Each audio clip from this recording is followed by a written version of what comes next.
Hello friends, कैसे आप सब लोग। आशा करता हूं सब कुशल मंगल होंगे।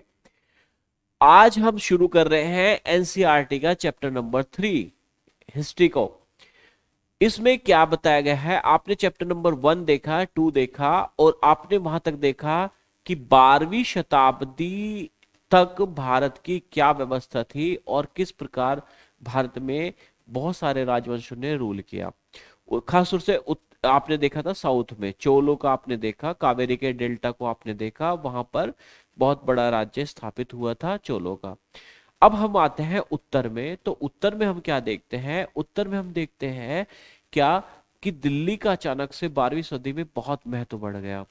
अब सबसे बात आपने देखा होगा कि आपने भारत के इतिहास में अब तक दिल्ली का कोई महत्व देखा ही नहीं, बल्कि नाम भी नहीं सुना होगा। लेकिन अचानक से क्या होता है कि दिल्ली इतनी फेमस हो जाती है कि भारत की राजधानी बन जाती है। और आज भी भारत की राजधानी है ही दिल्ली। तो इसका कारण ये था, पहले हम दिल्ली का इतिहास समझ लेते हैं कि दिल्ली की स्थापना जो की थी महाभारत काल में, अगर आप देखो तो इंद्रप्रस्थ की स्थापना की थी पांडवों ने। ये उसी दिल्ली को माना जाता है, दिल्ली को इंद्रप्रस्थ माना जाता है। दूसरा, फिर आप देखते हैं कि जो अनंगपाल तोमर है उन्होंने दिल्ली पर रूल किया। अनंगपाल तोमर, यहाँ पर दिल्ली का इसलिए महत्व बढ़ जाता है क्योंकि दिल्ली एक कमर्शियल सिटी बन जाती है, एक वाणिज्यिक नगर बन जाता है। और क्यों बन जाता है? क्योंकि यहाँ पर बहुत सारे जैन व्यापारी अपनी बस्तियां बसा लेते हैं और व्यापार को बढ़ावा देते हैं। अब अनंगपाल तोमर के बाद उनसे इन्वेजन कर लिया अजमेर के चौहानों ने, जिसको चहमान भी कहते हैं। जब उन्होंने इन्वेजन कर लिया दिल्ली को, तो दिल्ली उनके रूल में आ गई। अब दिल्ली का महत्व अभी तक भी वो नहीं था कि वो भारत की राजधानी बने या सेंटर पॉइंट बने भारत की राजनीतिक केंद्र का। ये बनता है जब तराइन के युद्ध के बाद गोरी से पृथ्वीराज चौहान हार जाते हैं। तब जो गोरी का जो गुलाम होता है कुतुबुद्दीन ऐबक, वो भारत में रूल करता है। अब वो भारत में रूल करता है तो वो पहले तो लाहौर से रूल करता है, लेकिन वो बाद में दिल्ली शिफ्ट हो जाता है। फिर वो दिल्ली से रूल करना शुरू कर देता है। फिर इल्तुतमिश के समय वो रूल और भी ज्यादा स्थापित हो जाता है, स्टेब्लिश हो जाता है। तो इस प्रकार देखें, फिर दिल्ली सल्तनत का हम विस्तार देखेंगे। दिल्ली सल्तनत का विस्तार बनता रहता है क्योंकि यही उनका शुरू से राजनीतिक केंद्र रहा। तो दिल्ली का महत्व बढ़ता चला जाता है। अब दूसरी बात फिर मैं आपको ये बताना चाहता हूं कि यहाँ पर दिल्ली सल्तनत में रूल किसने किया। दिल्ली सल्तनत में रूल करने वाले 5 राजवंश रहे मुख्य रूप से। कौन कौन से? इसमें पहला तो गुलाम वंश है ही, जिसको तुर्क वंश भी कह देते हैं, गुलाम वंश भी कहते हैं, इलबरी तुर्क भी कहते हैं इनको।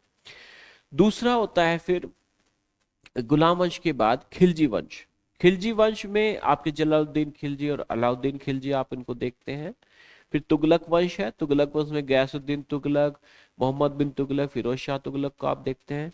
यहाँ तक आप देखते हैं कि दिल्ली सल्तनत काफी महत्वपूर्ण स्थिति में रहता है। लेकिन फिर उसके बाद दिल्ली सल्तनत का डिक्लाइन शुरू होता है और आप यहाँ पर देखते हैं सैयद वंश। सैयद वंश देखते हैं जिसमें आप खिजर खां को देखेंगे, है ना। तो फिर सैयद वंश के बाद आप देखेंगे यहाँ पर लोदी वंश को, जिसमें आप सिकंदर लोदी को देखेंगे महत्वपूर्ण रूप से। और फिर लोदी वंश को हराया किसने?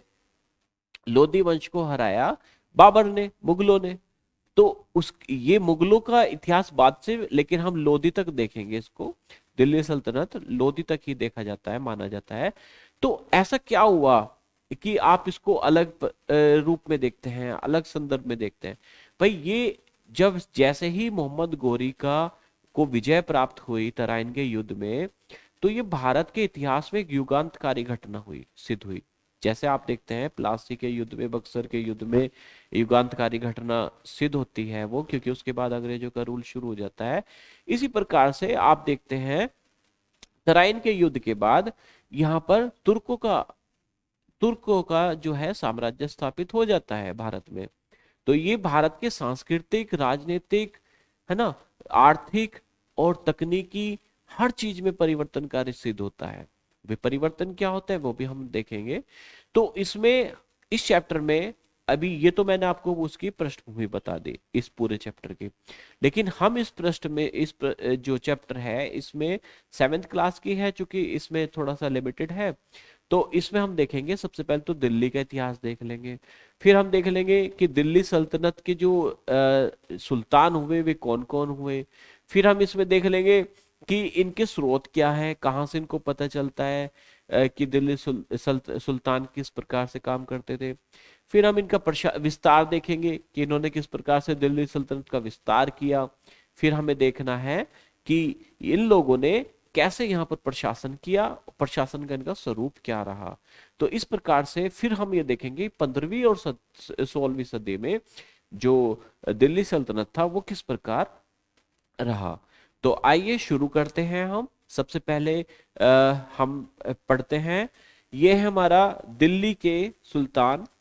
अब दिल्ली के सुल्तान अगर आपने पढ़ा है तो आप देखेंगे सबसे पहले तो बात आती है दिल्ली की। दिल्ली को जो आप देखते हैं, दिल्ली को अनंगपाल तोमर ने स्थापित किया। अनंगपाल तोमर ये रूल करते थे 12वीं शताब्दी में, 1100 कुछ में। फिर इनको ये दिल्ली अनंगपाल तोमर से फिर ये अजमेर के चौहानों ने रूल किया। यहाँ पर अजमेर के चौहानों ने इनसे जीत लिया, हरा दिया इनको, और अजमेर के चौहानों ने जीत लिया। और जिसमें आप जानते हो जो फेमस है हमारे पृथ्वीराज चौहान, पृथ्वीराज चौहान, इनको पृथ्वीराज थर्ड भी से नाम से भी जानते हैं, पृथ्वीराज थर्ड। ये आप दिल्ली का इतना ही हम जानते हैं। इससे पहले आपने दिल्ली को देखा होगा इंद्रप्रस्थ के नाम से। इंद्रप्रस्थ जो जो क्या था, जो पांडवों ने बसाया था। इंद्रप्रस्थ, खांडवप्रस्थ जो उनके हिस्से में आया था उसको उन्होंने डेवलप किया और इंद्रप्रस्थ के रूप में स्थापित किया। उसके बाद आप इसकी जो देखते हैं कहानी वो अनंगपाल तोमर से शुरू होती है और फिर चौहानों तक जाती है, और उसके बाद 12वीं शताब्दी में इनका दिल्ली का महत्व बढ़ जाता है। तो आप इसमें एक बार रीडिंग करेंगे तो रीडिंग करने से आपको एक बात पता चलेगी कि अभी अध्याय 2 में आप कावेरी डेल्टा का देख रहे थे, जिसमें आपने देखा था किनको, चोलों को देखा था ना, चोल वंश को। अब आप देखते हैं कि वहां पर बहुत बड़े बड़े राज्य स्थापित हो रहे थे, लेकिन अब देखते हैं दिल्ली दिल्ली महत्वपूर्ण शहर 12वीं शताब्दी में ही बना। इससे पहले दिल्ली का कोई खास रोल नहीं था। अब इसमें एक दिखाया गया है, सबसे पहले हम वही देख लेते हैं कि ये मैप है, ये मैप है दिल्ली का। ये यमुना नदी जा रही है, ये है यमुना नदी, ये यमुना नदी है। जो यमुना नदी का वर्तमान रूप है वो तो है ये वर्तमान रूप है, लेकिन ये रास्ता बदल दिया। उस समय यमुना नदी इधर से होकर जाती थी, ये यमुना नदी का रूट ये होता था, जो कि अब रूट है ये, सही। और यहां पर बहुत सारे राजवंशों ने अलग अलग दिल्ली में अलग अलग नगर बसाए। जैसे एक है आपका दिल्ली एक पूना, दिल्ली एक पूना एक नगर बसाया गया विभिन्न राजाओं द्वारा। जहापना, सीरी, तुगलकाबाद, आदिलाबाद, ये अलग अलग शासकों ने जो कि दिल्ली सल्तनत से संबंधित थे, उन्होंने अपने अलग अलग नगरों का निर्माण किया। तो आज भी आप दिल्ली में जाते हैं तो देखते होंगे कि हौस खास, जहापना, पुराना किला, तुगलकाबाद, ये सब आज भी मौजूद है। दूसरा आप देखेंगे कि इसमें एक तालिका के बारे में जिक्र किया हुआ है, और वो तालिका ये है कि आपको इसमें इनके शासकों की, दिल्ली के शासकों की एक सूची दी हुई है। इस सूची में आप देखते हैं कि जो तोमर है, अनंगपाल तोमर, इन्होंने स्थापित किया 1130 और 1145 के बीच इनका शासन रहा दिल्ली में। फिर आप देखते हैं पृथ्वीराज चौहान, पृथ्वीराज चौहान को आप 1175 से और 1192 तक देखते हैं। और यहां से तुर्की शासक शुरू हुआ जिसको 1206 से 1290 तक माना जाता है। वास्तव में तराइन का जो युद्ध हुआ था वो जीत गए थे गोरी 1193 में, लेकिन जो दिल्ली में स्थापित होते हैं ये 1206 में आते हैं कुतुबुद्दीन ऐबक, उससे पहले लाहौर से रूल कर रहे थे, तो इसलिए इसको 1206 लिया गया है। कुतुबुद्दीन ऐबक जिनका रूल का टाइम है 1206 से 1210। फिर इल्तुतमिश, शमसुद्दीन इल्तुतमिश, ये कुतुबुद्दीन ऐबक के ही गुलाम थे, तो ये होते हैं 1210 से 1236। फिर इल्तुतमिश की एक लड़की थी रजिया, रजिया सुल्तान के बारे में आपने सुना होगा, वो इनकी लड़की थी और इन्होंने शासन किया 1236 से 1240। ये बहुत ही कम शासन था, 4 साल का मात्र। और फिर ये इसके गुलाम थे, इल्तुतमिश के गुलाम थे बलबन, और बलबन ने स्थापित किया 1266 से और 1287 तक का रूल किया। अब आपने एक बात नोट की होगी कि कुतुबुद्दीन ऐबक गुलाम थे गोरी के, और कुतुबुद्दीन ऐबक के गुलाम थे इल्तुतमिश, और इल्तुतमिश के गुलाम थे बलबन, तो इसलिए इसको गुलाम वंश भी कहा जाता है। इसको क्या कहा जाता है? गुलाम वंश भी कहा जाता है। ये गुलाम वंश है, गुलाम वंश, ठीक है। वैसे तो ये नस्ली रूप से तो ये तुर्क थे, इलबरी तुर्क, इसलिए इसलिए तुर्क शासक भी कहता है, लेकिन ये चूंकि गुलामों के द्वारा स्थापित किया हुआ था, इसलिए इनको गुलाम शासक, गुलाम वंश भी कहा जाता है। इसके बाद आता है आपका खिलजी वंश। खिलजी वंश में आपने देखा होगा कि क्या है, जलालुद्दीन खिलजी जो 1290 से 1296 तक रूल करते हैं। उसके बाद इनका भतीजा है एक अलाउद्दीन खिलजी, और ये 1296 से 1236 तक रूल करते हैं। आपने पिक्चर भी देखी होगी पद्मावत, पद्मावत फिल्म में अलाउद्दीन खिलजी और चित्तौड़ की लड़ाई के बारे में बताया गया है, और वो भी आप देखेंगे कि अलाउद्दीन खिलजी किस प्रकार का शासक था, वो आपने फिल्म में देखा होगा, और वैसे था भी वो इसी तरीके का। ये सब इसी तरीके के थे, भारत के लिए ये राक्षस थे, और इन राक्षस होने के कारण ही ये लोग यहाँ पर रूल कर गए, क्योंकि भारतीय बड़े सीधे थे, वो नियमों को ज्यादा मानते थे और ये किसी नियमों को नहीं मानते थे, इसलिए रूल कर गए यहाँ पर। फिर आपका आता है तुगलक वंश। तुगलक वंश की स्थापना आप देखते हैं 1320 से और 1414 तक होती है, जिसमें गयासुद्दीन तुगलक का टाइम पीरियड है 1320 से 1324। मोहम्मद बिन तुगलक है 1324 से 1351, और फिरोज शाह तुगलक है 1351 से 1388। अब 1388 मैंने इसलिए कहा क्योंकि ये 3 महत्वपूर्ण शासक है, इसमें जो बात की गई है सभी शासकों की बात नहीं की गई है, इसमें सभी सुल्तानों की बात नहीं की है। जो महत्वपूर्ण सुल्तान है जिनके टाइम साम्राज्य उत्थान पर रहा है, ये उन्हीं के बारे में है, और बाकी तो पतन के, जैसे फिरोज शाह तुगलक के बाद पतन ही शुरू हुआ, और फिर यहाँ पर तैमूर लंग का आक्रमण हुआ।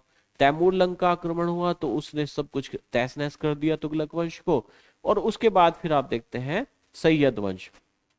ये आप सैयद वंश देखेंगे जो कि 1414 से और 1451 तक 51 तक चलता है, जिसमें खिजर खां जो थे एक महत्वपूर्ण थे, जो 1414 से और 1421 तक रूल करते हैं। फिर इसके बाद देखते हैं आप लोधी वंश। लोधी वंश की स्थापना किसने की थी? लोधी वंश की स्थापना की थी बहलोल लोधी ने। ये अफगानी थे, ये तुर्क नहीं थे, ये अफगानी थे, और ये बहलोल लोधी ने स्थापित किया था 1451 से 1479 तक। फिर इसके लड़के हुए सिकंदर लोधी। सिकंदर लोधी को आप देखते हैं बहलोल लोधी के बाद, तो इस प्रकार से सिकंदर लोधी आते हैं बहलोल लोधी के बाद, और लास्ट में फिर जो है लोधियों को हराकर मुगल आ जाते हैं। तो आपने ये देख लिया तालिका में, तालिका में आपने देख लिया। अब तालिका से ही आप सारे के सारे इसको स्टडी करेंगे, क्योंकि आपको राजवंश का पता होना जरूरी था, सुल्तानों के, मुख्य सुल्तानों के नाम पता होना जरूरी था, उनका टाइम पीरियड पता होना जरूरी था, इसलिए मैंने आपको पहले वो चार्ट दिखाया। अब दूसरी बात, इसमें ये बड़ा सुंदर चार्ट बनाया है एनसीईआरटी ने, तो अगर हम इनको भी फॉलो कर लेते हैं, देखिए हमारी तैयारी क्या होती है, हमारी तैयारी होती है ऑब्जर्व करना, हम कितनी चीजों को ऑब्जर्व करते हैं। एनसीईआरटी में बहुत अच्छे से समझाया गया है बहुत सारी चीजों को, और खासतौर से कॉन्सेप्ट्स को तो बहुत अच्छे से समझाया गया है, तो इस पर ध्यान दीजिए और हाँ, मैं आप लोगों से एक प्रार्थना जरूर करूंगा कि मेरी वीडियो को पढ़ने लिखने वाले बच्चों तक जो तैयारी करते हैं या इस क्लास से संबंधित है 6 7 क्लास से, उनको शेयर जरूर कर दें वीडियो को, और लाइक कर दे और चैनल को सब्सक्राइब कर दे। देखिए, इससे हमारा मोटिवेशन बढ़ता है और हम आपके लिए मेहनत करने के लिए अग्रसर रहते हैं और आपको उसका सुपरिणाम मिलता है। देखिए, ये तो बहुत अच्छा हुआ, ये रेवोल्यूशनरी एक टाइम है एजुकेशन में। क्या कि बहुत सारे लोगों को कोचिंग करने के लिए बहुत दूर जाना पड़ता था, खासतौर से लड़कियों को। अब क्या है कि आप YouTube पर वीडियोस देखकर अपनी पढ़ाई को कंटिन्यू कर सकते हैं। ये तो आपके लिए बहुत ही युगांतकारी परिवर्तन है आप लोगों के लिए। दूसरा, जो बच्चे कोचिंग की फीस अफोर्ड नहीं कर पाते, वो लोग भी यहाँ पर तैयारी कर सकते हैं। जो ट्यूशंस नहीं पढ़ पाते, वो भी तैयारी कर सकते हैं। तो आप सब लोगों तक इंटरनेट की पहुंच हो गई है, सभी 4G डाटा यूज करते हैं। तो मेरी आपसे रिक्वेस्ट है कि आप अपने जो डाटा है उसका सदुपयोग करें। उसमें आप गलत सलत देखिए, इंटरनेट पर आप अच्छी चीजें भी सीख सकते हैं, यूट्यूब पर बुरी चीजें भी सीख सकते हैं। आप अपनी पढ़ाई से संबंधित जितना फोकस हो जाएंगे, उतने ही जीवन में कामयाब हो जाएंगे। तो आप प्लीज अपने जो यूट्यूब पर हैं ये वीडियो देखिए और इसमें पढ़ाई कीजिए और कुछ सीखिए। अगर आप नहीं भी है इस फील्ड से, तो अगर कुछ सीखना है तो आप ये सीख सकते हैं हर ठीक है। तो प्लीज सब्सक्राइब भी कर दे चैनल को, और शेयर भी कर दे और लाइक भी कर दे। धन्यवाद। मैं आपको अब आगे बढ़ते हैं, चलिए। तो इसमें बताया गया है कि पहले पहल तोमर राजपूतों के काल में दिल्ली किस साम्राज्य की राजधानी बनी। 12वीं सदी के मध्य में तोमरों को अजमेर के चौहानों, जिनको चाहमान भी कहा जाता है, ने परास्त किया। तोमरों और चौहानों के राज्यकाल में दिल्ली वाणिज्य का एक महत्वपूर्ण केंद्र बन गया। इस शहर में बहुत सारे समृद्धशाली जैन व्यापारी रहते थे, जिन्होंने अनेक मंदिरों का निर्माण करवाया। और इम्पोर्टेंट यहाँ पर मैं आपको बता देता हूँ कि इम्पोर्टेंट है यहाँ पर कि यहाँ एक सिक्का चलता था, देहलीवाल उसका नाम था। देहलीवाल, देहलीवाल नाम का सिक्का चलता था। ये इम्पोर्टेंट है, और ये ऑब्जेक्टिव क्वेश्चंस, ऑब्जेक्टिव के लिए तो बहुत इंपॉर्टेंट है। जिसका भी जो भी कंपटीशन की तैयारी करता है उसके लिए बहुत इंपॉर्टेंट है। 13वीं सदी के आरंभ में दिल्ली सल्तनत की स्थापना हुई। 13वीं सदी के आरंभ में, यानी कि 1206 के आसपास। अ, इसके साथ दिल्ली एक ऐसी राजधानी में बदल गई जिसका नियंत्रण उपमहाद्वीप के बहुत बड़े क्षेत्र पर फैल गया। अब चूंकि इसका महत्व क्यों बन गया, क्योंकि इसका नियंत्रण उपमहाद्वीप के बहुत बड़े क्षेत्र पर फैल गया। और हम देखते हैं कि 5 राजवंशों ने यहाँ पर, कितने, 5 राजवंशों ने यहाँ पर दिल्ली की सल्तनत को स्थापित किया। जिस इलाके को आज हम दिल्ली कहते हैं ना, वो उसमें बहुत सारे नगर हैं, और उसमें कौन कौन से हैं जो अलग अलग सुल्तानों ने बसाए हैं। एक है दिल्ली एक कूना, एक है दिल्ली एक कूना, एक है सीरी, और एक है जहांपना। सीरी फोर्ट, पुराना किला, इसको दिल्ली कोना को पुराना किला भी बोलते हैं, पुराना किला या पुराना नगर, पुराना नगर, ये सबसे पहला था। फिर सीरी, फिर जहांपना, इस प्रकार से। ये इसी पुराने नगर में ही है आपका जितना भी है कुतुब मीनार वगैरह, ये सब आप देखेंगे। इसके बाद आप आ जाओ, ये चार्ट हम देख चुके हैं। ये इल्तुतमिश का मकबरे का एक चित्र दिखाया गया है। ये दिखाया गया है अलाई दरवाजा, जो कि अलाउद्दीन खिलजी ने बनवाया था। ये दिखाया गया है मकबरा फिरोज शाह तुगलक का। अब सबसे बड़ा सवाल पैदा होता है कि इनकी जानकारी कहाँ से प्राप्त होती है। देखिए, आप पहले से पढ़ते आ रहे हैं अभिलेखों से, है ना। जो आपके स्रोत होते हैं, अभिलेख होते हैं, सिक्के होते हैं, और स्थापत्य होते हैं। अभिलेख, सिक्के और स्थापत्य। लेकिन यहाँ पर एक चीज और जुड़ जाती है, यहाँ जुड़ जाते हैं इतिहास। इस युग में इतिहास लिखना शुरू हो गया था, और ये इतिहास लिखते कौन थे? इतिहास लिखते थे इनके कर्मचारी, इनके दरबारी।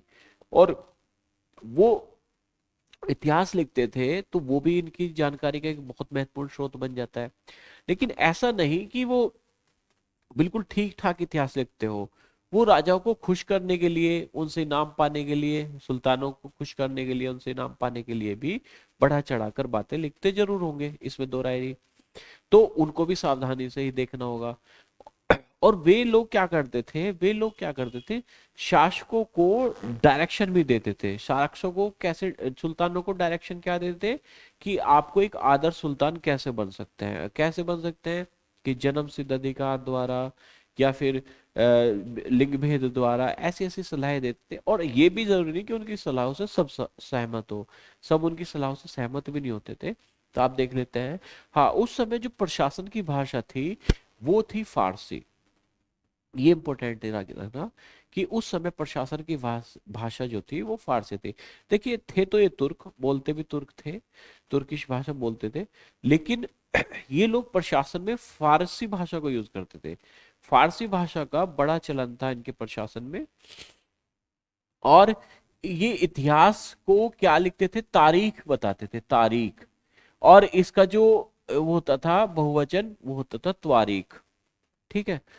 और जो सुल्तान के शासनकाल में प्रशासन की भाषा फारसी थी।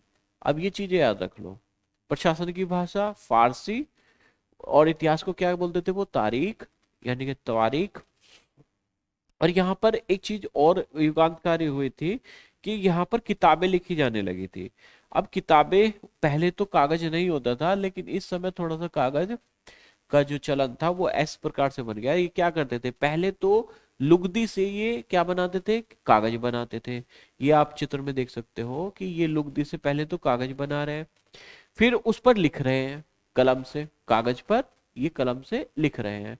फिर उसमें जो हेडलाइन है, जिस जिस लाइन को हाईलाइट करना है, जिस शब्द को हाईलाइट करना है, उस पर सोने का काम होता था, सोना, गोल्ड। हाँ जी, गोल्ड से ये हाईलाइट करते थे उसको, और फिर उस पर जिल्द चढ़ाकर उसको कवर कर कर उसे किताब का रूप दे दिया जाता था। ठीक है। अब ये तो है उस समय की तकनीक। अब तारीख यानी कि इतिहास को लिखता कौन था, उनके लेखक, उनके दरबारी, उनके प्रशासक, उनके कवि, है ना। सचिव, लेखक थे सचिव, प्रशासक, कवि, दरबारी।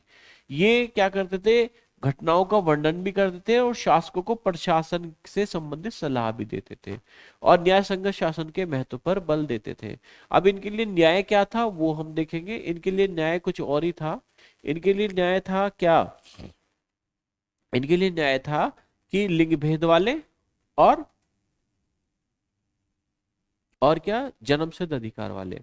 तो इनके लिए जो आज सही नहीं माना जाता, उस समय उसी को सही माना जाता था। अब यहाँ पर एक इन्होंने न्याय चक्र को समझाया गया है। एक इनका 13वीं सदी में इतिहासकार हुआ है, उसका नाम है फक्र ए मुदब्बिर। फक्र ए मुदब्बिर ये एक इतिहासकार था। इसने एक न्याय चक्र बनाया था, circle of justice. Circle of justice का एक चक्र है ये पूरा है। इसने कहा है कि राजा का काम सैनिकों के बिना नहीं चल सकता। बिल्कुल, राजा किससे है, सैनिकों से है। सैनिक वेतन बिना नहीं चल सकते। सैनिक कहां से चलेंगे, वेतन से चलेंगे। वेतन किसानों से आएगा टैक्स के रूप में। वेतन कहां से आएगा, किसानों से आएगा टैक्स के रूप में। और किसान जब तक राजस्व नहीं देंगे, जब तक वे खुशहाल नहीं हो सकते। किसानों को भी खुशहाल करना जरूरी है, क्योंकि वही टैक्स देंगे। और वे खुशहाल तब तक नहीं होंगे जब तक राजा न्याय और ईमानदार का प्रशासन नहीं देगा। देखिए, ये पूरा चक्र बन गया। इन्होंने क्या कहा, इन्होंने कहा कि राजा किसके बिना नहीं रह सकता, राजा को चाहिए सैनिक, राजा को चाहिए सैनिक, सैनिक को चाहिए वेतन, सबकी जरूरतें पूरी कर दो। ठीक है। वेतन के लिए चाहिए टैक्स, वेतन के लिए चाहिए टैक्स, कर। और टैक्स कौन देगा, टैक्स देगा किसान, फार्मर।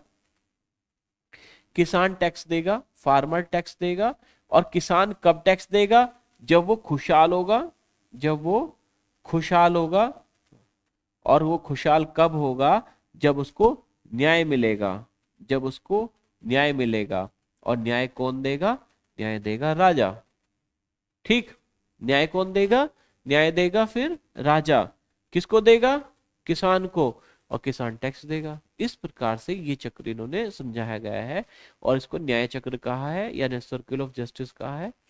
और इसको आगे बढ़े तो आगे देखेंगे,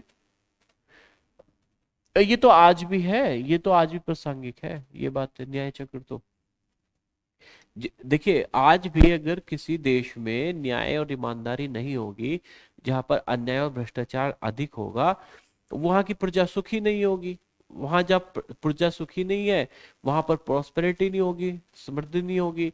जहां समृद्धि नहीं है वहां टैक्स कलेक्शन नहीं होगा, टैक्स कलेक्शन नहीं होगा तो गवर्नमेंट के जो वेलफेयर के काम है वो नहीं होंगे, है ना। या सैनिकों को वेतन नहीं दिया जाएगा, प्रशासन ठीक से नहीं चल पाएगा। तो इस प्रकार से धीरे धीरे ये चक्र चलता रहता है और इस तरीके से कोई भी देश कमजोर बनाया रहता है और उसी दुष्चक्र में वो फंसा रहता है। तो इसलिए किसी भी देश की सबसे बड़ी जरूरत है वहां की ईमानदारी और न्याय व्यवस्था को मजबूत रखना। आइए ये बहुत बातें ध्यान में रखें। त्वारिक के लेखक और सबसे बड़ी बात है जो इतिहास लिखने वाले थे, ये इतिहास लिखने वाले यानी कि जो त्वारिक लिखने वाले थे, ये नगरों में रहते थे, इनको गांव से कोई मतलब नहीं, गांव में ये कभी रहे हो। दूसरा इनकी कमियां थी, ये बहुत सारे इनाम इकराम के चक्कर में रहते थे। इनकी ये कमियां बताई है कि एक तो ये शहरों में रहते थे, इन्हें गांव का पता नहीं गांव में क्या चल रहा है। फिर दूसरा ये हमेशा इनाम और इकराम के चक्कर में रहते थे। फिर तीसरा कि इनकी थोड़ी सी आइडियोलॉजी बहुत अलग थी जो आज के हिसाब से ठीक नहीं है। इनकी आइडियोलॉजी थी जन्मसिद्ध अधिकार यानी कि बर्थ राइट, और लिंग भेद यानी कि डिस्क्रिमिनेशन बिटवीन सेक्स, पुरुष और महिला में। और इसके आधार पर ये इसको आदर्श समाज कहते थे और ये कहते थे एक ऐसा आदर्श समाज बनाओ जिसमें क्या हो, लिंग भेद भी हो और जन्म सिद्ध अधिकार भी हो। अभी जन्म सिद्ध अधिकार को एनसीईआरटी में भी समझाया गया है क्या होता है जन्म सिद्ध अधिकार। जन्म सिद्ध अधिकार इसको कहा गया है कि आप अगर कुलीन घर में पैदा हुए हैं तो आपको कोई राज व्यवस्था में या प्रशासन में आपको जगह मिले। अगर आप कुलीन नहीं है तो आपको प्रशासन में जगह ना मिले, उनके लिए ये आदर्श व्यवस्था है जो कि आज की तो गलत है। लिंग भेद यानी कि सिर्फ पुरुष ही शासन करे, पुरुष ही शासन करे। जैसे रजिया सुल्तान महिला थी, आप कहेंगे रजिया सुल्तान महिला थी, वो तो शासक बनी लेकिन एक्सेप्ट नहीं की गई, वो उसको स्वीकारा नहीं और इसी वजह से उसको बहुत स्ट्रगल करना पड़ा और अंततः वो हार ही गई। तो ऐसा भी नहीं कि इनसे सभी सहमत थे, सब लोग इनसे सहमत नहीं थे, लेकिन ये इन्होंने एक आदर्श समाज स्थापित करने की जो बात कही वो यही थी। आप 1236 में देखते हैं कि इल्तुतमिश की जो लड़की है रजिया, वो शासक बनती है। इल्तुतमिश की लड़की जो है रजिया वो शासक बनती है। और मिनाज सिराज एक इतिहासकार है, मिनाज सिराज, इसने माना है कि वो अपने भाइयों में सबसे अधिक योग्य थी, अपने भाइयों में सबसे अधिक योग्य और सक्षम थी, लेकिन फिर भी रानी को शासक के रूप में मान्यता नहीं दी जा सकती। यह है लिंग भेद, ठीक है। दरबारी जन भी उसके स्वतंत्र रूप से शासन करने की कोशिशों से प्रसन्न नहीं थे। उनका जो समाज था, उनकी जो सोच थी वो ये थी कि नारी को शासक नहीं माना जा सकता और 1240 में उसे सिंहासन से हटा दिया गया। हटा क्या दिया, मरवा दी गई वो, ठीक। अब आप ये याद रख लीजिए कि जो नारी को शासन का अधिकार नहीं है, भले ही वो कितनी योग्य है, अपने भाइयों में सबसे ज्यादा योग्य थी, उसके बाद और फिर सबसे बड़ी बात है आप देखिए जन्म सिद्ध अधिकार यानी कि शासक के घर में पैदा हुए को ही शासक बनाएंगे और फिर उसमें भी लड़का होना चाहिए, लड़की नहीं होनी चाहिए। तो दोनों ही भेद है, लिंग भेद भी है और विशेष अधिकार वाले भी है। अब रजिया के बारे में मिनाज सिराज क्या लिखता है वो आप इसमें एक बार देख लीजिएगा कि मिनाज सिराज क्या लिखता है उसके बारे में, कि वो बहुत ही ज्यादा एक्टिव थी लेकिन योग्य थी, लेकिन उसको फिर भी उस नहीं स्वीकार किया गया। अब जो नई चीज आती है वो हम देखते हैं दिल्ली सल्तनत का विस्तार। अब विस्तार क्यों, विस्तार इसलिए कहते हैं कि ये लोग पहले आए, इन्होंने आके यहाँ पे किलाबंदी शुरू कर दी, अपनी छावनी बनाई, लेकिन इनका प्रसार न तो आंतरिक अधिक था और ना ये बाह्य अधिक था। तो इन्होंने सबसे पहले विस्तार करने के चक्कर में पहले इन्होंने आंतरिक विस्तार किया, उसके बाद इन्होंने बाह्य विस्तार किया। आंतरिक विस्तार कैसे किया वो भी हम देखेंगे।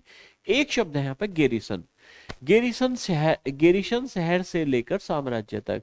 गेरिसन शहर एक किलाबंदी सैनिक का अड्डा होता था, सैनिकों का, सैनिक वहां पर बसते थे। एक किलाबंद शहर होता था, इसमें सिर्फ सैनिक ही रहते थे, उसको बोलते थे गेरिसन शहर। और ये साम्राज्य में कैसे परिवर्तित हो गया, यही इनका विस्तार था। आंतरिक रूप से भी परिवर्तित हुए, विस्तार हुआ, और बाह्य रूप से भी इनका विस्तार हुआ। अब ये उस टाइम की जो है लोकेशन दिखाई गई है कि उस समय के जो शहर थे वो किस किस प्रकार के थे। आगे बढ़े हैं तो आगे देखेंगे हम। 13वीं 13वीं शती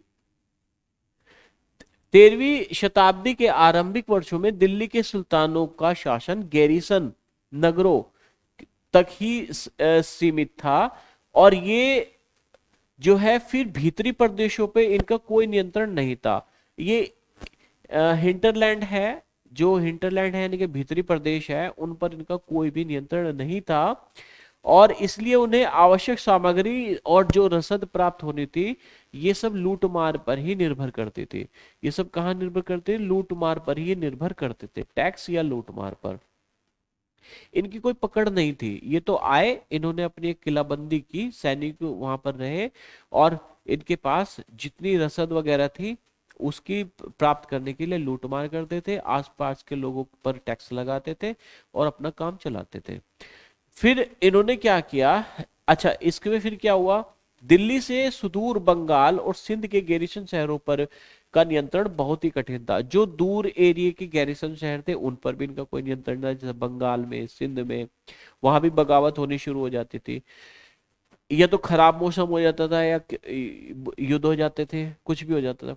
शासन को अफगानिस्तान से आने वाले हमलावरों और उन सूबेदारों से बराबर चुनौती मिलती थी, जरा सी कमजोरी का आभास मिलते ही विद्रोह का झंडा खड़ा कर देते थे।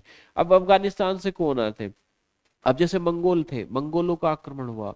मंगोलों का आक्रमण पहले चंगेज खान जो आया, चंगेज खान आया था, लेकिन उससे वो भारत में नहीं एंटर किया, क्योंकि इल्तुतमिश ने जलालुद्दीन को जो फारस का राजा था, शाह था, उसको शरण नहीं दी, तो चंगेज खान नहीं आया और वो वापस लौट गया सिंध नदी से। लेकिन उसके बाद खिलजी शासन, बलबन के समय, खिलजियों के समय और तुगलकों को मंगोलों के आक्रमणों को सामना करना पड़ा। ठीक, और बलबन तो बहुत दुखी हुआ था, बलबन के समय तो बहुत मजबूत थे मुगल मंगोल, लेकिन थोड़ा सा खिलजी के समय उनकी स्थिति बदल जाती है, खिलजी के समय कमजोर हो जाते हैं। हाँ, अब इसके बाद आप देखते हैं कि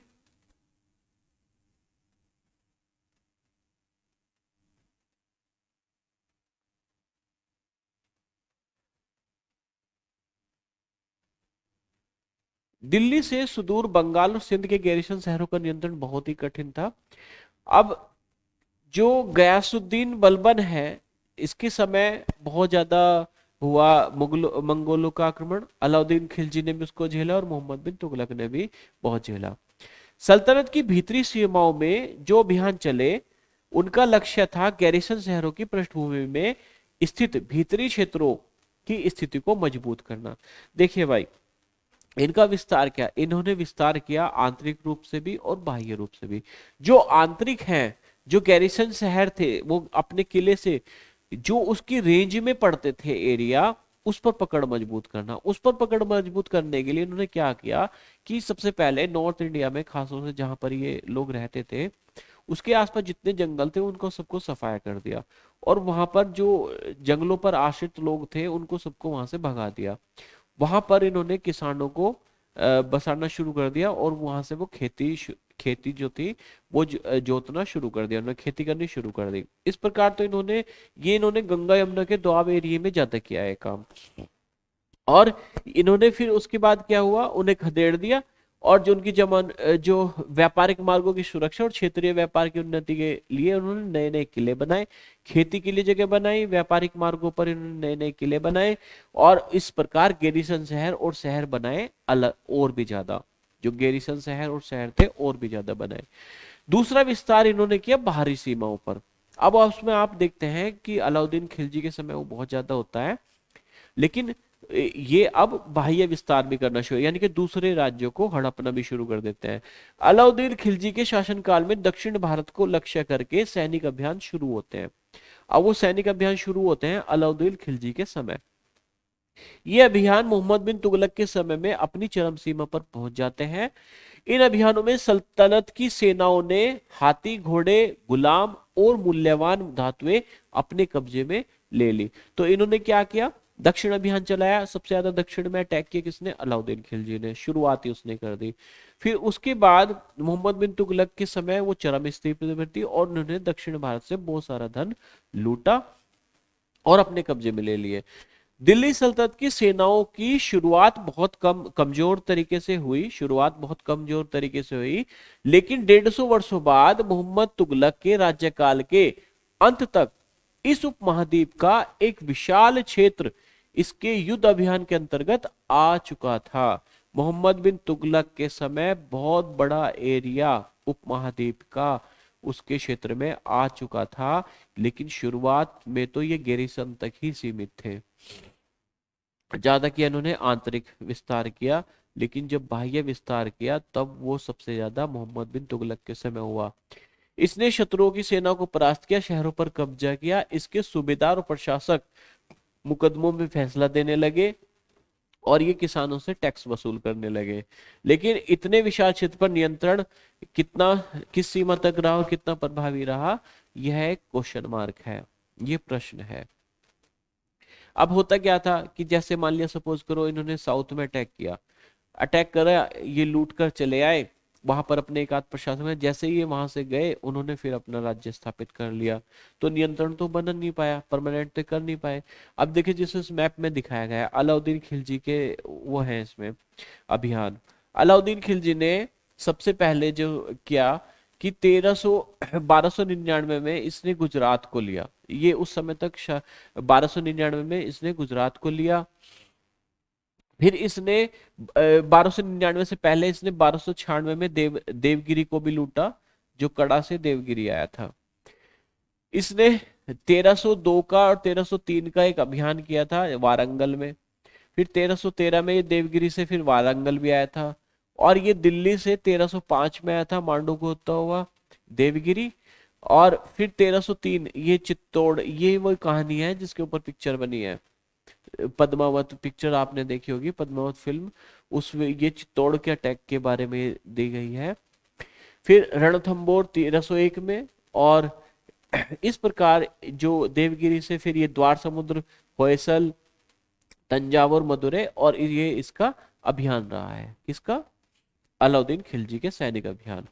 फिर दूसरा आप देखते हैं, आगे बढ़े तो इसमें आप पाएंगे कि ये देखो, ये मीनार आप देखते हैं, ये कुतुब मीनार वाला एरिया है। अगर आप कभी दिल्ली गए होंगे तो आप देखेंगे कुतुब मीनार है, और ये जो पूरा एरिया है वहां पर कुतुब मीनार है, अलई दरवाजा, ये सब चीज आप वहां पर साथ में देखेंगे जो एक पूरे प्रांगण में है। और इसको इसको इसमें जो कहा है 12वीं सदी के आखिरी दशक में बनी कुव्वत उल इस्लाम मस्जिद और तथा उसकी मीनारें, जो कुव्वत उल इस्लाम मस्जिद है वो भी वहीं पर है, वहीं पर मीनार है, ये कुतुब मीनार भी है वहीं पर। सबसे पहले, और इसको कहा गया है दिल्ली एक कुन्हा, इसको क्या कहा गया, दिल्ली एक कुन्हा, जिसको पुराना शहर भी कहा जाता था। इस मस्जिद का इल्तुतमिश और अलाउद्दीन खिलजी ने और विस्तार किया था। किस किसने, इल्तुतमिश ने और अलाउद्दीन खिलजी ने।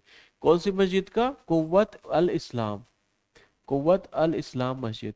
देखिए इंपॉर्टेंट है ये चीजें कि कुव्वत अल इस्लाम, क्वेश्चन आ सकता है कुव्वत अल इस्लाम मस्जिद कहां पर है, दिल्ली में है, और ये कहां पर है, दिल्ली एक कुहना में है। और ये किस किसने इसका विस्तार किया, इल्तुतमिश ने भी इसका विस्तार किया और अलाउद्दीन खिलजी ने भी इसका विस्तार किया। ठीक है। फिर है जो ये मीनार है, कुतुब मीनार, इसे बनवाया तो कुतुबुद्दीन ऐबक ने था, लेकिन इल्तुतमिश ने इसका विस्तार किया, और फिरोज शाह तुगलक ने फिर इसमें जो सबसे ऊंची वाली मीनार है वो फिरोज शाह तुगलक ने ही बनवाई थी। यानी कि 3 लोग इससे जुड़े हुए हैं कुतुब मीनार से। कौन कौन? कुतुबुद्दीन ऐबक, इल्तुतमिश जो इल्तुतमिश के समय पूरी हुई थी, और फिर फिरोज शाह तुगलक जिसने इसमें एक मंजिल और ऐड की थी। अब एक शब्द है मस्जिद, एक शब्द है मस्जिद, ये अरबी शब्द है। मस्जिद जो है अरबी शब्द है, और ये जो मुस्लिम है, मुस्लिम लोग यहाँ पर क्या करते हैं?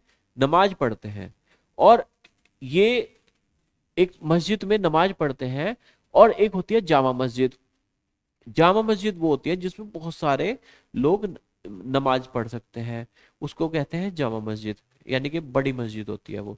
फिर दूसरा इसमें एक होते हैं इमाम, वो क्या करते हैं? वो खुतबा पढ़ते हैं। कब? हर शुक्रवार को, हर शुक्रवार को वो खुतबा पढ़ते हैं, और लोगों को क्या करते हैं? लोगों को जागरूक करते हैं, लोगों को इस्लाम के बारे में प्रेरित करते हैं। तो इसको, ये है मस्जिद। और चूंकि नमाज जो होती है, नमाज होती है मक्का की तरफ मुंह करके पढ़ाई जाती है नमाज को, तो भारत से मक्का कहाँ है? पश्चिम में है, तो यहाँ पर मस्जिदों के मुंह पश्चिम की तरफ होते हैं, जिससे नमाज करने वाले का जो मुंह है वो पश्चिम की तरफ रहे, इस प्रकार से मस्जिदों को बनाया जाता है। अब एक है बेगमपुरी मस्जिद। बेगमपुरी मस्जिद ये किसने बनवाई? मोहम्मद बिन तुगलक ने। ये सॉरी, ये आ सकता है कि बेगमपुरी मस्जिद किसने बनवाई? मोहम्मद बिन तुगलक ने। और इसने ही जहापना एक नई राजधानी बनाई थी, जहापना। आपने को मैंने मैप में दिखाया था, एक कुव्वत ये है दिल्ली कुना, एक है जहापना, एक है सीरी, एक है तुगलकाबाद, इस प्रकार आप देखें तो इन्होंने यहाँ पर फिर जो अलाउद्दीन खिलजी है उन्होंने भी अलाई दरवाजा बनवाया था। उन्होंने भी क्या बनवाया था? अलाई दरवाजा बनवाया था। फिर जो दिल्ली के सुल्तान हैं, अब बात यह है कि ये मस्जिदें क्यों बनाते थे? अब ये मस्जिदें इसलिए बनाते थे, इन्होंने दिल्ली के सुल्तानों ने क्या किया, जहां पर भी ये जाते थे, इनके ये अपने साम्राज्य को विस्तार करते थे, वहीं पर ये मस्जिदें बनाते थे। अब मस्जिदें बनाने का इनका कारण क्या था? मस्जिदें बनाने का इनके 2 कारण थे। एक तो ये था कि ये अपने आप को एक मुस्लिम होने के नाते वो मस्जिद बनाते थे, और दूसरा ये था कि इस ये अपने आप को इस्लाम के रक्षक के रूप में स्थापित करना चाहते थे, कि ये इस्लाम के रक्षक है। दूसरा, ये सभी लोगों को, जो भी इस्लाम से संबंधित थे, उन सब लोगों को जोड़कर रखना चाहते थे। ये चाहते थे कि ये जो लोग हैं, जो अलग अलग पृष्ठभूमि से आए हैं और इस्लाम को फॉलो करते हैं, वो सब एक जगह आकर जो है इकट्ठा हो। इसलिए मस्जिदों को, जिससे उनके शासन को और भी ज्यादा मजबूती मिले, वे उनके शासन का समर्थन करें। ठीक है, उनको, सब लोगों को एक साथ नियंत्रित करने का ये तरीका था। ठीक। दूसरा है अ, वो मस्जिदों का प्रयोग राजनीतिक रूप में अधिक करते थे। मोट की मस्जिद को सिकंदर लोदी ने बनवाया, ये भी इंपॉर्टेंट है, मोट की मस्जिद को सिकंदर लोदी ने बनाया। अब आती है कि इनके अंतर्गत प्रशासन कैसा था। अब देखो भाई, प्रशासन के रूप में देखें तो ये सबसे पहले इन्होंने यहाँ पर इक्ता प्रणाली शुरू की। अब ये इक्ता क्या है? इक्ता, ये था इक्ता, यानी कि इक्ता, इक्ता प्रणाली इन्होंने शुरू की। इक्ता प्रणाली में क्या होता था कि पहले तो भारत में चलती थी सामंती व्यवस्था। सामंत या जमींदार, उनके द्वारा ही शासक जो थे, राजा, आपने दूसरे चैप्टर में पढ़ा भी था कि प्रशासन था सामंतों पर आधारित। और उसमें सामंत भी कभी कभी राजा से भी मजबूत हो जाते थे और अपने आप को बड़े बड़े वंश के रूप में स्थापित कर लेते थे। लेकिन यहाँ पर इन्होंने क्या किया, इन्होंने बनाई इक्ता प्रणाली, यानी कि ये लोग अपने, सबसे पहले तो ये प्रशासक कहाँ से लेते थे? सबसे पहले तो ये बताऊं कि प्रशासक लेते थे अपने गुलामों से। राजा लोग क्या करते थे? अपने प्रशासक कहाँ से लेते? कुलीन वर्ग से लेते थे। जैसे जमींदार, राजा, जमींदार होते थे, सामंत होते थे, या छोटे राजा होते थे, या बड़े बड़े वंशावलियों के लोग होते थे, वहां से प्रशासक लेते थे। लेकिन ये कहाँ से लेते थे? गुलामों से लेते थे। गुलाम इनके ऐसे वैसे नहीं, ट्रेड गुलाम होते थे। ये उनको खरीद कर ट्रेड करके रखते थे, और उन्हीं को इन्होंने क्या किया, अपने बड़े बड़े ओहदों पर स्थापित किया। और ये इनको फारसी में बंदगाह, बंदगाह भी कहा जाता था, फारसी शब्द था, और फारसी में इसको बंदगाह कहा जाता था। और ये क्या करते थे, महत्वपूर्ण राजनीतिक पदों पर रहते थे, और ये प्रशिक्षित भी होते थे, और ये अपने मालिकों पर निर्भर होते थे, इसलिए मालिकों से कभी ये गद्दारी भी नहीं करते थे, उनके प्रति वफादार भी रहते थे, और सुल्तान भी उन पर विश्वास करते थे। क्यों? क्योंकि वो वफादार रह सकते थे, उनके पास कारण थे वफादार रहने के। फिर दूसरा है खिलजी और तुगलक। इन्होंने तो बहुत ही ज्यादा प्रोत्साहित किया, बंदूक का इस्तेमाल बहुत ज्यादा किया। और आपने देखा होगा कि उस समय तो गुलाम इतने शक्तिशाली होते थे कि वो राजा तक बन सकते थे। जैसे कुतुबुद्दीन ऐबक तो स्वयं एक गुलाम था, गोरी का गुलाम था। कुतुबुद्दीन ऐबक का गुलाम कौन था? इल्तुतमिश। इल्तुतमिश का गुलाम कौन था? बलबन। तो गुलामों की बड़ी इज्जत थी उस समय इनके टाइम पर। अब इन्होंने अब खिलजी और तुगलकों ने गुलामों के अतिरिक्त जो दूसरे लोग थे, निम्न वर्ग के लोग थे, आश्रित वर्ग के लोग थे, उनको भी शासन में जगह देनी शुरू कर दी। इन्होंने शासन में जगह देनी शुरू कर दी, और गुलाम और आश्रित अपने मालिकों और संरक्षकों के प्रति वफादार रहते थे, मगर उनके उत्तराधिकारी उनके प्रति वफादार नहीं होते थे। यानी कि एक तो आश्रित, संरक्षक, याद रखना दो वर्ड है इसमें, एक तो मालिक है और एक है संरक्षक। मालिक गुलामों का मालिक, संरक्षक आश्रितों का संरक्षक। ये दोनों अपने मालिक के प्रति या संरक्षक के प्रति ही वफादार होते थे, उनके बच्चों के प्रति वफादार नहीं होते थे, या उनके उत्तराधिकारी के प्रति वफादार हो ये जरूरी नहीं था। नए सुल्तानों ने अपने नौकर, नए सुल्तानों के अपने नौकर होते थे, और इस प्रकार से नए और पुरानों में हमेशा सरदारों में टकराहट शुरू हो जाती थी। मान लिया सपोज करो इल्तुतमिश है, इल्तुतमिश का जो गुलाम था वो बलबन था, लेकिन बलबन ने कभी भी रजिया को या उसके भाइयों को या उसके उत्तराधिकारियों को कभी भी स्वीकार नहीं किया, और वो खुद ही क्या बन गया, वो खुद ही वो बन गया, उनका राजा बन गया, शासक बन गया। तो इस प्रकार आप देखते हैं कि जो पुराने, अब बलबन ने क्या किया कि बुलबन ने अपने गुलाम रखने शुरू कर दिए, अपने उत्तर सेवक शुरू रखने शुरू कर दिए। तो जो पुराने थे और नए थे उनके बीच में टकराहट होना लाजमी था, उनको बैलेंस करना ही शासक का सबसे पहला काम होता था। सुल्तानों ने इसके लिए क्या किया? सुल्तानों ने इसके लिए निचले तबके के लोगों को शासक बनाना, प्रशासन में लेना शुरू कर दिया, जिनको निचले खानदान का लोग कहते थे, और उनको ऊंचे पद देने शुरू कर दिए। और इसमें सबसे फेमस नाम है मोहम्मद बिन तुगलक का। मोहम्मद बिन तुगलक ने तो, जो इसमें बताया गया है कि नाई, कलाल, है ना, बावर्ची, और जो पीरा, माली, इनको प्रशासक पदों पर बैठाना शुरू कर दिया, और इनकी आलोचना भी जो थे उस समय के इतिहासकार करते रहे। अब पहले पहले वाले सुल्तानों की तरह खिलजी और तुगलक शासकों ने सेना नायकों को भिन्न भिन्न आकार के इलाकों के रूप में सूबेदार के रूप में नियुक्त किया, और वो सूबेदार जो थे उनका इलाका क्या कहलाता था? उनका इलाका कहलाता था इक्ता। उनका इलाका क्या कहलाता था? इक्ता।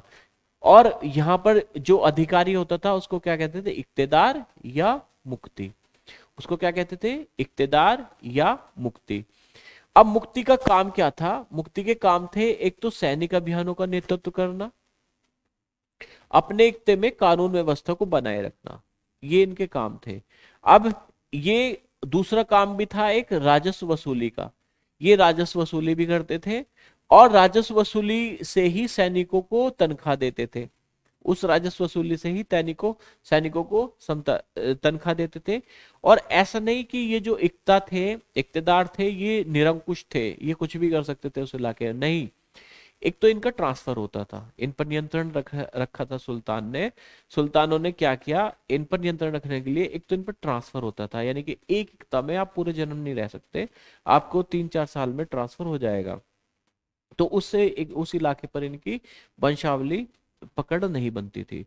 दूसरा, ये इनके सामने लिमिट होती थी कि आप कितनी बड़ी सेना बनाओगे और कितना राजस्व प्राप्त करोगे। राजस्व की भी सीमा बना देते थे कलेक्ट करने की, और सेना रखने की भी सीमा बनाई जाती थी। तो कब तरीका था, वंश परंपरा से ना होकर समय के लिए, यानी कि उनका स्थानांतरण कर दिया जाए।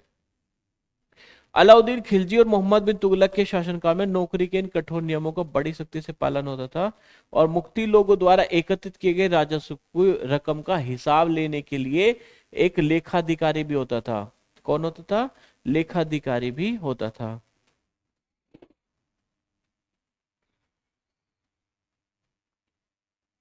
ये उनका हिसाब भी लिया जाता था, और हिसाब कौन लेता था? लेखाधिकारी। ऑडिटिंग होती थी इनकी, ऑडिटर होता था। और ये भी होता था कि मुक्ति राज्य द्वारा निर्धारित कर ही वसूले, जो राज्य ने निर्धारित किया है वही वसूले, और तय संख्या के अनुसार सैनिक रखे। ये इन पर कंट्रोल भी होता था। तो इनके काम क्या होते थे? इनके काम होते थे सैनिक सहायता करना, राजस्व वसूल करना, और वहां के इलाके की कानून व्यवस्था को बनाए रखना। लेकिन इन पर नियंत्रण भी था। कैसे था? वो ट्रांसफर भी करते थे इनका।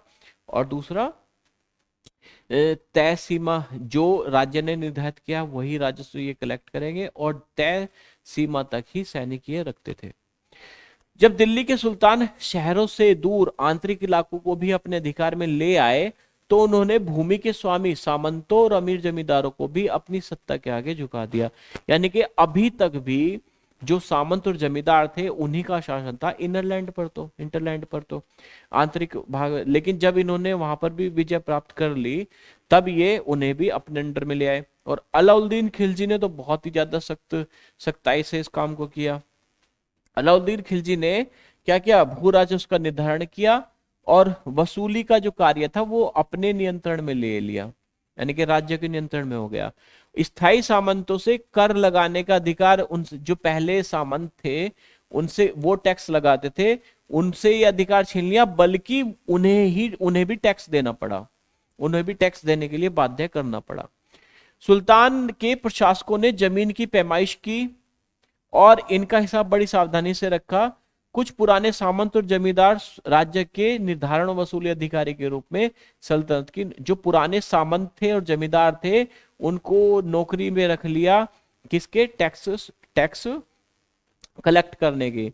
जो पुराने, मतलब जिन्होंने गिड़गिड़ाया होगा कि साहब अपना तो पेट ही भूखा मर जाएगा, तो उनको रख लिया, और उनसे कुछ निजी फायदे भी लिए होंगे, और काफी शक्तिशाली होंगे अपने एरिया में। अब ये तीन तरह के कर लेते थे उस समय। तीन तरह के कर लेते थे। एक तो खराज, जो कृषि पर कर था। एक फिर घरई, और एक चरई। चरई था मवेशियों पर, मवेशियों पर था चरई, और घरों पर लगता था घरई, और किसानों पर लगता था खराज। और ये उपज का आधा हिस्सा लिया जाता था। जितने उसके पास उपज होगी उसका 50% खराज के रूप में ले लिया जाता था, टैक्स। तो टैक्स तीन प्रकार के: खराज, मवेशी पर कर, चराई, और घरई यानी कि घरों पर कर। यह याद रखना जरूरी है कि इस उपमहाद्वीप का काफी बड़ा हिस्सा अभी भी दिल्ली सल्तनत से बहुत बाहर था, और बंगाल और सिंध जैसे एरिया तो उनकी पकड़ से बहुत ही दूर होते थे। तो और दूसरी बात ये थी, जो गंगा के इलाके थे, गंगा के इलाकों में तो इनकी पकड़ मजबूत करने के लिए इन्होंने सबसे पहले यहाँ पर जंगल, जो घने जंगल थे, उनमें जो उस समय के स्थानीय सामंत या जमींदार होते थे, वो अपनी सुरक्षा के लिए उन जंगलों में जाया करते थे, और वहां पर इनकी सेनाएं जाने में भी सक्षम नहीं थी। वो जंगल इनके लिए किलाबंदी का काम करते थे। किन के लिए? जो स्थानीय जमींदार और सुल्तान थे, जो इनके नियंत्रण में नहीं रहते थे। तो इनका नियंत्रण सब पर नहीं था, इनका नियंत्रण बहुत जगह नहीं था। अलाउद्दीन खिलजी और मोहम्मद बिन तुगलक ने इन इलाकों पर जोर जबरदस्ती अधिकार जमा लिया, लेकिन कुछ समय तक ही वे अधिकार रह पाते थे, और वे फिर अपनी सल्तनत, अपने शासन को स्थापित कर लेते थे, नियंत्रण में ले लेते थे। सरदार और किलाबंदी। अब इसमें बताया गया है, क्या बताया है?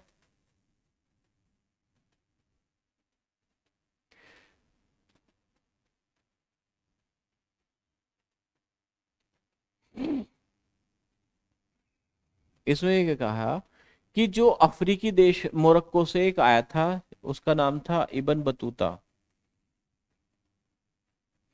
उसका नाम था इब्न बतूता, और ये मोरक्को का था। और इसने बताया कि जो चट्टानी उबड़ खाबड़ पहाड़ी इलाके हैं वहां पर एक किले बनाकर रहते थे सरदार, और ये बांस के झरमुंडे में रहते थे। और जो बांस की लकड़ी है वो अग्नि रोधक होती थी अधिकतर, वो इतनी जल्दी से अग्नि को पकड़ नहीं पाती थी, इस वजह से उनमें आग भी नहीं लगा जा सकती थी। तो वो क्या करते थे, अपनी फसल और मवेशियों को वे बचाते थे, और दीवार को घेरे में रखते थे, और वहां पर एकत्रित हो जाते थे, और वहां पर वर्षा मतलब पूरा का पूरा एक जंगलों के बीच में शहर अपना ही बसा लेते थे, जिन पर नियंत्रण सुल्तानों को कभी हुआ ही नहीं। और इसी के बारे में इन्होंने बताया है। ठीक।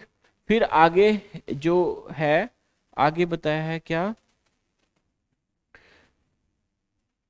जो चंगेज खान ने 1219 में जो ट्रांस ऑक्सियाना का क्षेत्र है, उज्बेकिस्तान वाला एरिया, उस पर कब्जा कर लिया। और इन्होंने वहां पर फिर हमला शुरू कर दिया। भारत में भी हमले शुरू हो गए। बलबन, खिलजी और तुगलकों ने तो मंगोलों के बहुत आक्रमण सहन किए।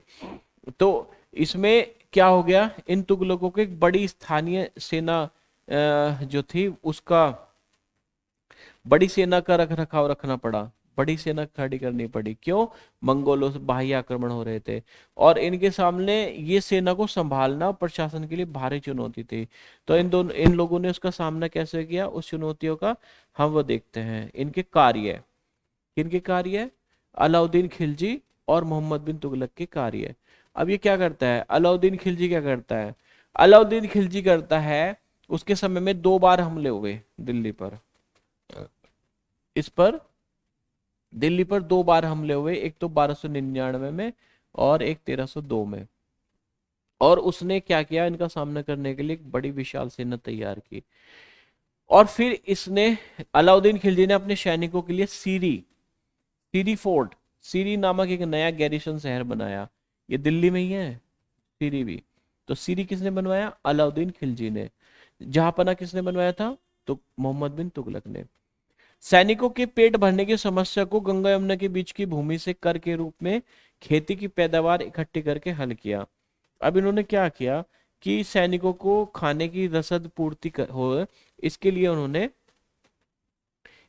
क्या किया, इसके लिए इन्होंने जो नॉर्थ इंडिया का मैदानी इलाका था उस पर टैक्स लगाना शुरू कर दिया। और किसानों पर कितना टैक्स लगाया, 50% इन्होंने टैक्स लगा दिया। ठीक, 50% टैक्स लगा दिया इन्होंने, ये 50% टैक्स लगा दिया। फिर सैनिकों को वेतन भी देना होता था। अब सैनिक बिना वेतन के तो रह नहीं पाएंगे, वेतन देना था। तो उन्होंने सैनिकों को एकता के स्थान पर नगद वेतन देना शुरू कर दिया। पहले क्या होता था, पहले वाले सुल्तान थे वो एकता दे देते थे कि जाओ इस क्षेत्र से आप अपना राजस्व इकट्ठा कर लेना। लेकिन यहाँ भी एकता की जगह पर क्या दिया जाने लगा, नगद वेतन सैनिकों को। सैनिक अपना आवश्यक सामान दिल्ली के व्यापारियों से खरीदते थे। अब आपको पता है वाणिज्यिक केंद्र बना हुआ था दिल्ली, यहीं पर सारे व्यापारी होते थे। तो ये अपना जो सामान खरीदते थे रोजमर्रा का, वो दिल्ली के व्यापारी से खरीदते थे। तो इन्होंने वहां पर जो है कीमतें ज्यादा ना हो उसके लिए बाजार नियंत्रण पॉलिसी अपनाई। और बाजार नियंत्रण पॉलिसी अपनाने से को सख्ती से लागू किया। तो लोगों को सीमित, जो किसान वो सैनिक थे उनको सीमित निश्चित दरों पर ही आप मिलना शुरू हो गया, कीमतों पर ही शुरू हो गया। और उन्हें, अगर वे ऐसा नहीं करते थे, व्यापारियों को सजा मिलती थी अगर वो घटतोली करते थे या कीमत तय दर से ज्यादा कीमत पर उन कीमत लेते थे। फिर इनका प्रशासनिक कदम क्या हुआ, अलाउद्दीन खिलजी ने प्रशासनिक कदम क्या उठाया, इसने कहा कि भाई आप ऐसा करो, एक तो बाजार की वस्तु को कुशलता से आपूर्ति करो, एक तो आपूर्ति कम नहीं होनी चाहिए, और दूसरा इन्होंने कीमतें ज्यादा नहीं होनी चाहिए। एक तो आपूर्ति है वो पूरी रहनी चाहिए और कीमतें ज्यादा नहीं होनी चाहिए। और इस प्रकार इसने अपनी इस तरीके से बड़ी विशाल सेना इकट्ठी कर ली। अब बात आती है मोहम्मद बिन तुगलक। मोहम्मद बिन तुगलक ने क्या किया? मोहम्मद बिन तुगलक ने भी ऐसे ही कुछ कदम उठाए। उसने क्या किया? मोहम्मद बिन तुगलक से जो थी मंगोल सेना परास्त हो गई, ये एक कदम आगे निकल गया। और अलाउद्दीन खिलजी ने तो मंगोलों को हराया था अपनी सीमा पे आने पर। इसने तो योजना बना ली कि चलो मध्य एशिया में जाकर ही उनको पिटाई करते हैं, और उसके लिए इसने एक सेना बना ली और आक्रमण की योजना बना ली, और उसके लिए एक स्थायी सेना जो है वो बनानी शुरू कर दी। फिर इसने नए नए गैरिसन शहर बनाए। गैरिसन शहर आपको समझ में आता है, किलेबंद सैनिकों की बस्तियां होती थी। और दिल्ली के 4 शहरों में से सबसे पुराने शहर दिल्ली कुना को निवासियों से खाली करवा दिया और उसे क्या बना दिया? सैनिक छावनी बना दिया। पुराने शहर के निवासियों को कहां भेज दिया? इनको भेज दिया दौलताबाद। जाओ आप। दूसरी राजधानी बनाई थी ना मोहम्मद बिन तुगलक ने, दूसरी राजधानी बनाई थी दौलताबाद जो देवगिरी में थी। वहां पर इन लोगों को भेज दिया, जाओ उस राजधानी में आप रहो। सेना को खिलाने के लिए उसने क्या किया? खाद्यान्न इकट्ठा किया और सैनिकों की विशाल संख्या की जरूरत पूरी करने के लिए अतिरिक्त टैक्स भी लगाए। और ये टैक्स लगाए, लेकिन इसका बैड लक कि उसी समय वहां पर अकाल भी पड़ गया, और अकाल जब पड़ गया तो लोग टैक्स दे ही नहीं पाए, बल्कि किसानों में और भी ज्यादा नाराजगी शुरू हो गई। मोहम्मद बिन तुगलक भी अपने सैनिकों को नगद वेतन ही देता था, ये भी नगद वेतन देता था। और लेकिन कीमतों पर नियंत्रण करने की जगह उसने कागजी मुद्रा चला दी। इसने तो कीमतों पर नियंत्रण किया था, लेकिन इसने ऐसा नहीं किया। इसने क्या किया? कागजी मुद्रा चला दी, यानी कि सांकेतिक मुद्रा चला दी, जिसको कहते थे टोकन प्रणाली। अब ये टोकन प्रणाली क्या होते थे? ये पहले सोने चांदी के सिक्के चलते थे, इन्होंने पीतल के सिक्के चलाने शुरू कर दिए, यानी कि सांकेतिक मुद्रा। उसका वैल्यू तो उतनी ही होगी जितनी सोने की थी, लेकिन वो होंगे पीतल के। अब पीतल की वैल्यू सोने जैसी हो जाएगी। अब ये तो थोड़ा डिफरेंट था उस समय के लोगों के लिए, तो लोगों ने क्या किया? इसमें नकली पीतल की मुद्राएं बनानी शुरू कर दी, और जो असली सोना था वो अपने घरों में रख लिया। तो इस प्रकार ये योजना भी इसकी विफल हो गई। तो जाली सिक्के भी बनने शुरू हो गए थे उसमें। फिर इसने क्या हुआ? इसने कुछ प्रशासनिक कदम भी उठाए जो कि बेहद असफल रहे। इसने कश्मीर पर उसका आक्रमण विफल हो गया। तुरान पर हमले का उसने इरादा छोड़ दिया, और जो वो सेना बना रहा था वो भी भंग कर दी। और इसने क्या किया? कश्मीर पर आक्रमण फेल हो गया, हमला जो करने का था वो इरादा छोड़ दिया, विशाल सेना भंग हो गई। तो इसमें उसने कुछ प्रशासनिक हुई। वो दौलताबाद में ले गए गए बहुत सारे लोग नाराज थे, कर में वृद्धि से लोग नाराज थे, दोआब में अकाल आ गया, तो जनता ने बगावत कर दी, और इस प्रकार से उसकी टोकन मुद्रा भी उसे वापस लेनी पड़ी। अब उसे क्या करना पड़ा? टोकन मुद्रा को वापस लेना पड़ा। अब क्या हुआ? फिर इसमें इतना होने के बाद भी आप देखते हैं कि इस आदमी ने हिम्मत तो दिखाई बाहर निकलने की, भले ये असफल रहा। ये अपने समय से के थोड़ा सा आगे का सोचता था, यानी कि सांकेतिक मुद्रा तो उसके बाद भी चली, चीन में भी चल रही थी उस समय, और भारत में भी आज देखो ये कागज ही तो है नोट के, ये सांकेतिक मुद्रा ही तो है, ये कोई सोने चांदी की तो है नहीं, है तो ये कागज। उस समय उसने टोकन प्रणाली शुरू की, तो वो समय से आगे का सोचता था। और उसका बैड लक भी होता था, इसलिए वो बेचारा फेल हुआ, और उस समय लोग उसकी बातों को समझ नहीं पाए।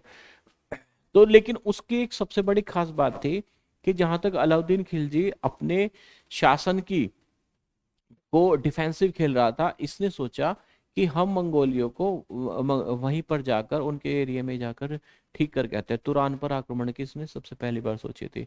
अब सबसे बड़ी बात है कि ये तो हुआ तुगलक और खिलजी के समय, जो कि मजबूत व्यवस्था थी। तो लेकिन 15वीं और 16वीं शताब्दी में क्या हुआ? जब हम देखते हैं कि आप 15वीं और 16वीं शताब्दी में तुगलकों के बाद सैयद वंश, है ना, खिजर खां और लोदी वंश भी आते हैं। तो जो सैयद वंश है और लोदी वंश है वो चल रहे थे। तुगलक वंश के बाद 1526 तक दिल्ली और आगरा पर सैयद और लोदी वंशों का राज्य रहा। तब तक जौनपुर, बंगाल, मालवा, गुजरात, राजस्थान, पूरा दक्षिण भारत में स्वतंत्र शासक उठ खड़े हुए। मोहम्मद बिन तुगलक के बाद फिरोज शाह तुगलक शासक बना। और फिरोज शाह तुगलक के बाद तुगलक वंश का बिल्कुल नाश हो गया। वो तैमूर लंग ने भी वहां पर आक्रमण किया और दिल्ली सल्तनत को छिन्न भिन्न कर दिया। तो इस समय इस बीच में बंगाल, मालवा, गुजरात, राजस्थान और लगभग पूरे दक्षिण भारत में नए राज्य बन चुके थे। तो इनकी राजधानियां भी बहुत अमीर थी और ये राज्य फल फूल रहे थे। और इसी काल में अफगान और राजपूत ये भी नए ताकत के रूप में उभर कर आ गए, यानी कि अब स्थिति पहले जैसी नहीं रही। इस काल में स्थापित राज्यों में से कुछ छोटे तो थे पर शक्तिशाली थे और उनका शासन बहुत ही कुशल और सुव्यवस्थित तरीके से चल रहा था, जैसे शेरशाह सूर। अब जो शेरशाह सूर था, शेरशाह सूर ये बिहार से उठ कर आया था। बिहार में ये एक छोटा सा जमींदार था और वहीं से उठ कर आया और इसने हुमायूं को जो है चुनौती दी, हुमायूं को चुनौती दी और उसको हराया भी। जब तक शेर शाह रहा भारत में, हुमायूं नहीं एंटर कर पाया। शेर शाह के मरने के बाद उसके उत्तराधिकारियों से ही हुमायूं ने राज्य प्राप्त किया था। हुमायूं कौन था? बाबर का लड़का।